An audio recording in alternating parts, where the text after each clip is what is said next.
When I shout, you come.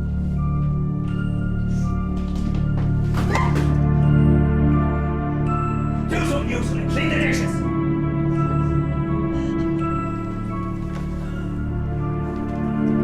I'm so sorry, babe.